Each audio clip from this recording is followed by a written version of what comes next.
Kakinada cinema రోడ్లో గల సూర్యకళ మందిర్లో ఈ నెల 27వ తేదీ నుండి సెప్టెంబర్ 4వ తేదీ వరకు శ్రీరామ సమాజం ఆధ్వర్యంలో నిర్వహిస్తున్న 131వ గణపతి సంగీత హరికథ నాటక మహోత్సవాలు ఘనంగా నిర్వహిస్తున్నారు. అందులో భాగంగా 7వ రోజు కార్యక్రమంలో భాగంగా చెన్నైకి చెందిన సుచిత్ర బాలసుబ్రహ్మణ్యం చే గాత్ర కచేరీ కార్యక్రమం జరిగింది. కార్యక్రమానికి శ్రీరామ సమాజం సభ్యులు అతిథులు జ్యోతి ప్రజ్వలన చేసి ప్రారంభించారు.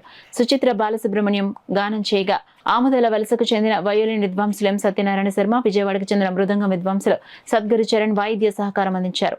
ఆద్యంతం సుచిత్ర బాలసుబ్రహ్మణ్యం గాత్ర కచేరీ అందరికీ విశేషంగా ఆకట్టుకుంది.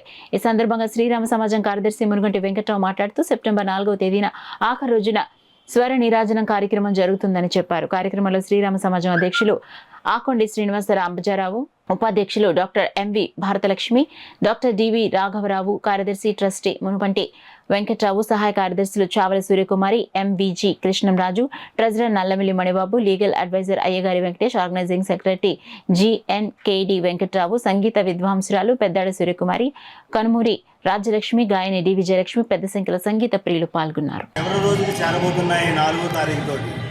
4వ తారీఖున స్థానిక కళాకారులందరూ స్వర నీరాజనం అనేటువంటి కార్యక్రమంలో తమ శిష్యులతో వివిధ వాగ్గేయకారుల రచనలను గానం చేస్తారు.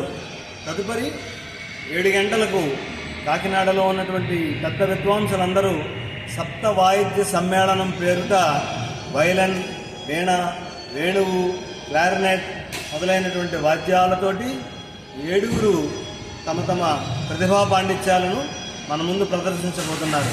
ఈ కార్యక్రమానికి ఇచ్చేయవలసిందిగా శ్రీరామ సమాజం తరఫున సంగీత ప్రియులందరినీ కోరుతున్నాను. నమస్కారం. సెలవు.